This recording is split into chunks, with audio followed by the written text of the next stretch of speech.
नमस्कार मित्रों, YouTube channel पर आप सभी का हार्दिक स्वागत है। साथियों, रीतिकाल के अगले भाग में आज हम अध्ययन करेंगे, विस्तार से जानेंगे कि रीतिकाल में और कौन कौन से प्रमुख कवि हुए और इनका किस प्रकार का योगदान रहा, कौन सी रचनाएं लिखी। चैनल पर नए हैं तो सब्सक्राइब कर लीजिए। रीतिकाल के अन्य भागों को देखने के लिए चैनल पर ज़रूर विजिट करें, लाइक और शेयर करना ना भूलें। अभी उन सभी साथियों तक शेयर करें जो कॉलेज लेक्चरर और आने वाली स्कूल लेक्चरर भर्ती की हिंदी से तैयारी कर रहे हैं। तो यहाँ पर बिहारी सरसई पर गाथा सरस्वती का सर्वाधिक प्रभाव है। ये प्रमुख रूप से श्रृंगार रस का ग्रंथ है। तो ये चीज़ है कि बिहारी पर गाथा सरस्वती का प्रभाव है। कवि बिहारी के काव्य में श्रृंगार, भक्ति और नीति की त्रिवेणी प्रभावित हुई है। तो ये भी एक बहुत ही महत्वपूर्ण पॉइंट है। त्रिवेणी किसकी है? श्रृंगार, भक्ति और नीति की। आचार्य विश्वनाथ प्रसाद मिश्र के अनुसार कवि भूषण का वास्तविक नाम क्या था? तो इनका नाम जो है वो घनश्याम था। कवि भूषण महाराजा शिवाजी और वीर छत्रसाल के दरबारी कवि थे। भक्तिकाल में प्रबंध काव्य और गीतात्मक पद शैली में रचना करने का प्रचलन था, जबकि रीतिकाल कवियों को मुक्त काव्य शैली प्रिय थी। तो ये फर्क था भक्तिकाल और रीतिकाल में। गुजरात में कच्छ के शासक राजा दलपत शाह ने ब्रज भाषा कविता की पाठशाला स्थापित की थी। जहांगीर रसचंद्रिका की रचयिता केशवदास है। रतन बावनी की रचयिता भी केशवदास है। श्रृंगार मंजी की रचयिता चिंतामणि है। कवि वृंद का प्रसिद्ध ग्रंथ वृंद विनोद सत्सई है। और केशव रचित 7 ग्रंथ जो है कवि प्रिया, रसिक प्रिया, रामचंद्रिका, वीर सिंह, देवचरित, विज्ञान गीता, रतन बावनी और जहांगीर रसचंद्रिका। मतीराम की जो रचना है वो है राज ललित ललाम, अलंकार 85 का, मतई, मतीराम सत्सई और वृत्त कौमुदी। रीतिकाल के किस कवि को हृदयहीन कवि कहा जाता है? तो वो केशवदास है। और रीतिकाल में कल्पना की समाहार शक्ति समाहारिता के लिए प्रसिद्ध है वो बिहारी है, बिहारी सत्सई। और रीति सिद्ध बिहारी काव्यधारा के प्रमुख कवि थे। भूषण के प्रथम राष्ट्रीय कवि माना जाता है भूषण को। प्रसिद्ध राम भक्त कवि केशवदास भक्तिकाल व रीतिकाल की सीमा पर खड़े थे। केशवदास हिंदी के प्रथम आचार्य हैं, परंतु रीति काव्यों की अविरल परंपरा चिंतामणि से मानी जाती है। चैनल को लाइक और शेयर करना ना भूलें, सब्सक्राइब जरूर करें। देव की प्रसिद्ध काव्य रचनाएं भाव विलास, भवन विलास, रस विलास, जाति विलास, कुशल विलास, देव शतक, नीति शतक। बानी को संसार बखानी और श्रृंगार को सार, किशोर किशोरी। देव की ये है वो पंक्ति है, कथन है। भूषण को ये नाम चित्रकूट के सोलंकी शासक रुद्र ने दिया था। भूषण नाम रुद्र ने दिया था। देव रसवादी आचार्य थे। देव ने छल को 34वां संसारी भाव माना है, जैसे वैसे तो 33 माने जाते हैं। चिंतामणि, कुलपति, भिखारीदास आदि रीतिकालीन कवियों की रचनाओं में श्रृंगार प्रक छंदों का भाव है। उन्होंने काव्य शास्त्र का शिक्षण धर्मनिष्ठा से निभाया। तो ये महत्वपूर्ण है।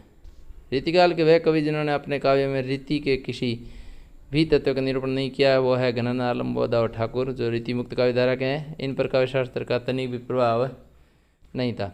रीतिकाल में शूदन व जोधराज आदि कवियों ने वीर काव्यों का सर्जन किया।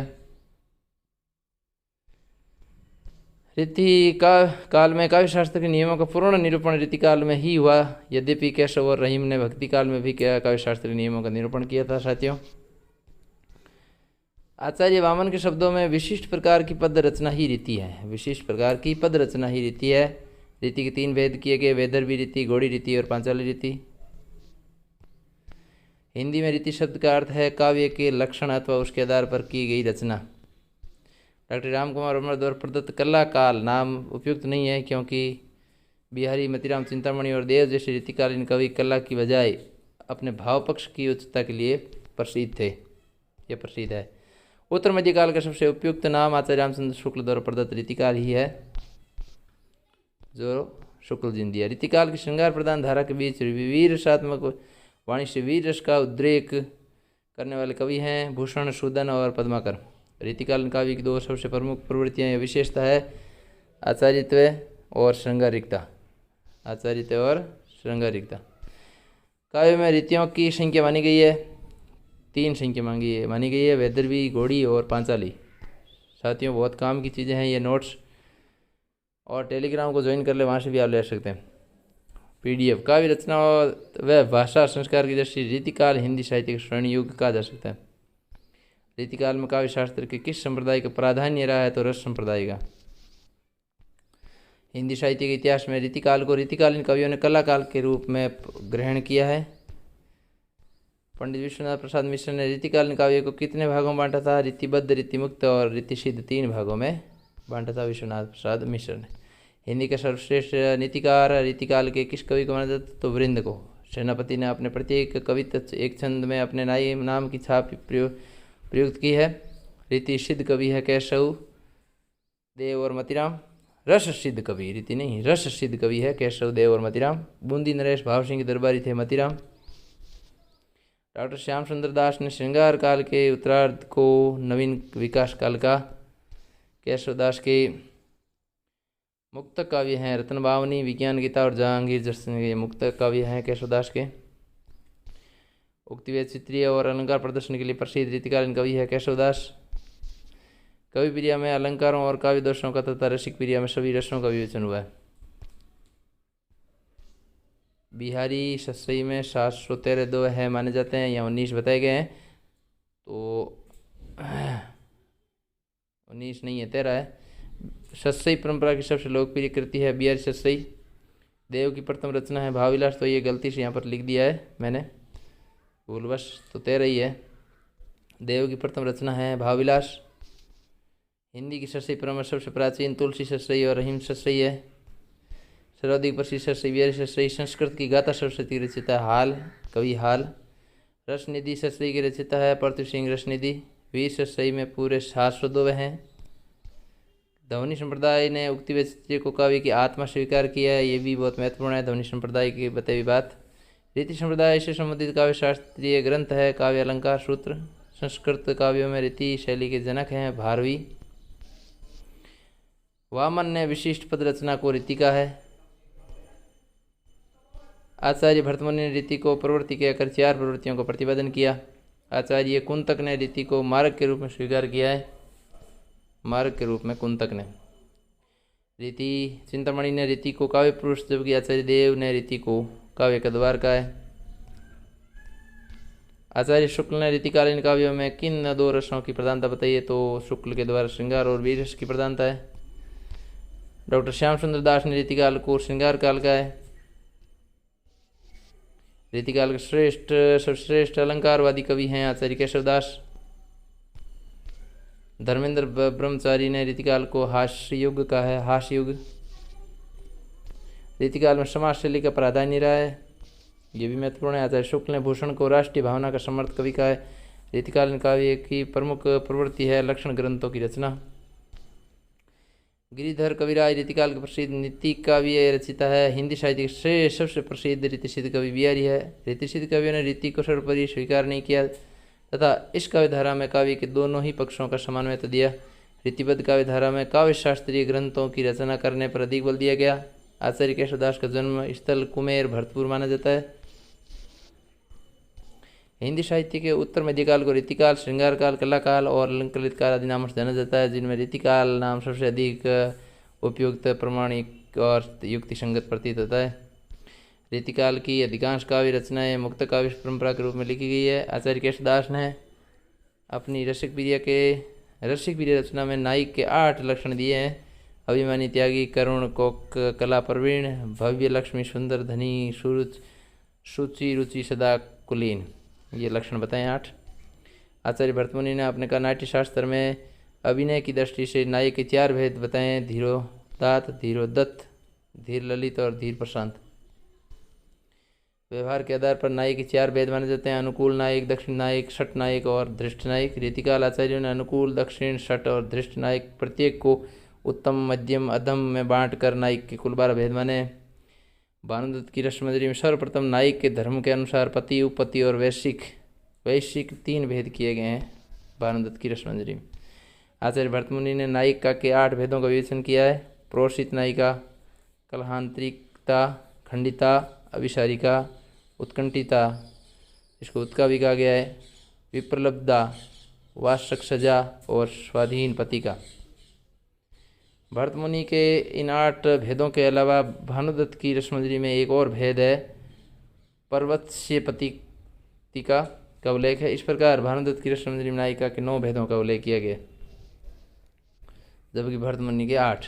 नायिका के जातिगत भेद हैं। नायक आचार्य केशव ने जाति के आधार पर 4 प्रकार की नायिकाओं को उल्लेख किया। वह है पद्मिनी, चित्रिणी, शंकिनी और हस्तिनी, है ना। ये 4 भेद हैं, पद्मिनी, चित्रिणी, शंकिनी और हस्तिनी। पुरुष के 7 संबंध के आधार पर अर्थात धर्मानुसार नायिका के 3 भेद हैं, शविक्य, परिक्य और सामान्य। संबंध के आधार पर यह है शविक्य, परिक्य और सामान्य।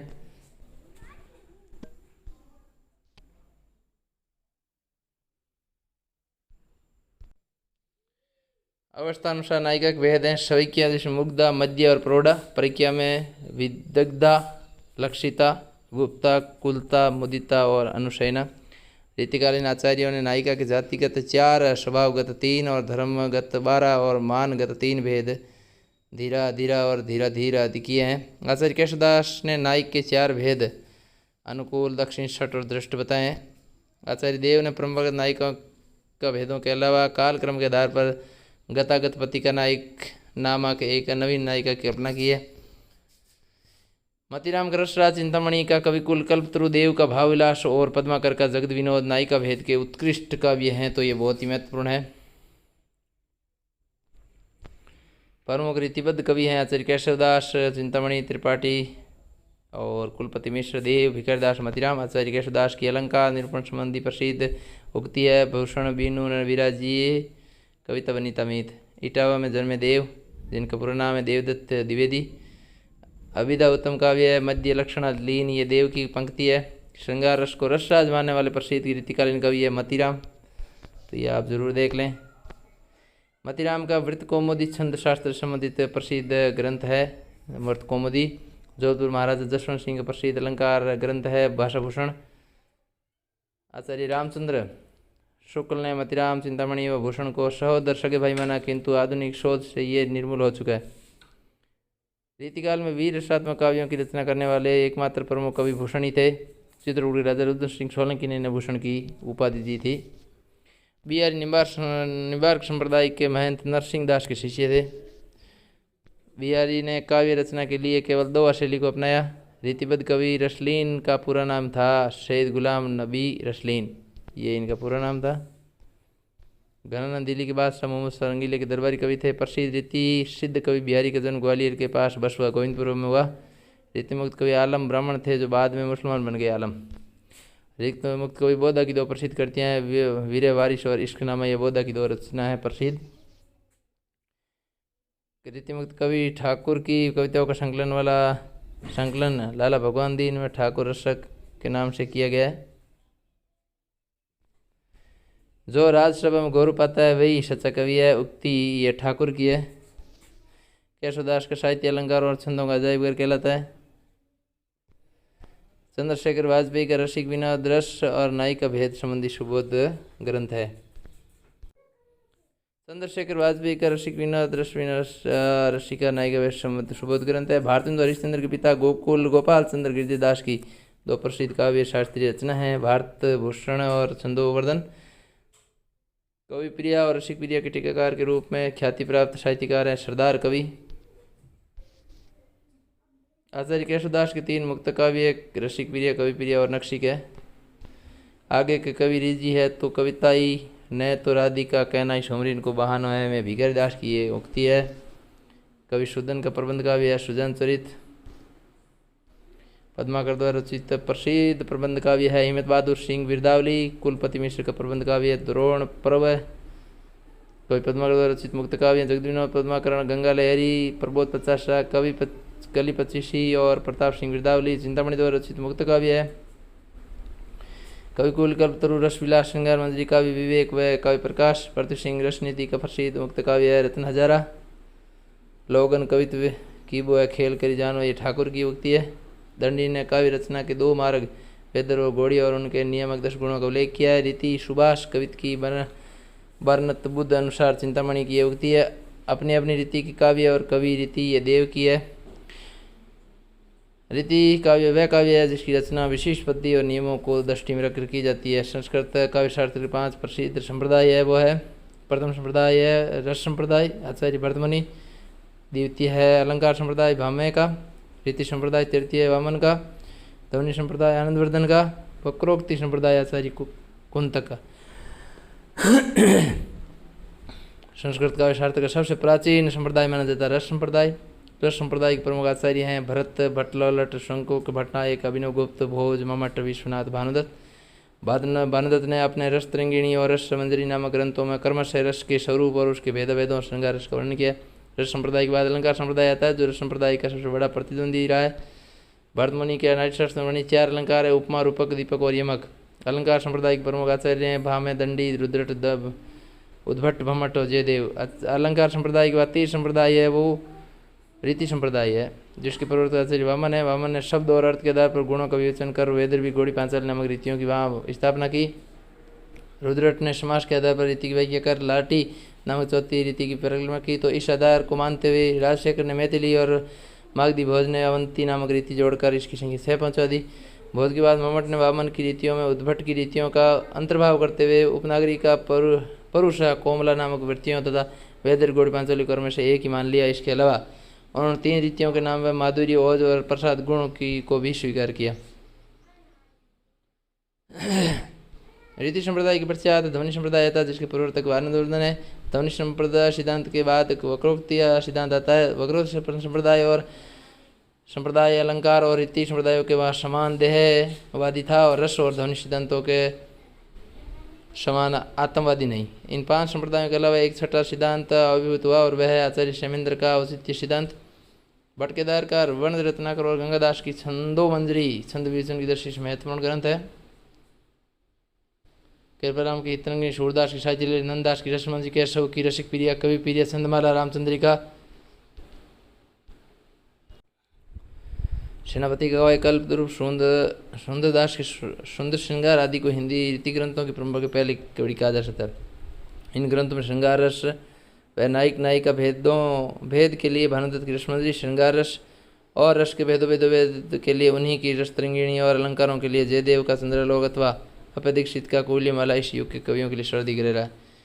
छंद विवेचन के लिए प्राय सभी छंद निरूपक का कवि भटकेदार और के वर्तनेतक और शंकरदास की छंदोमंजरी और प्राकृत पेंगलम के ऋणी रहे।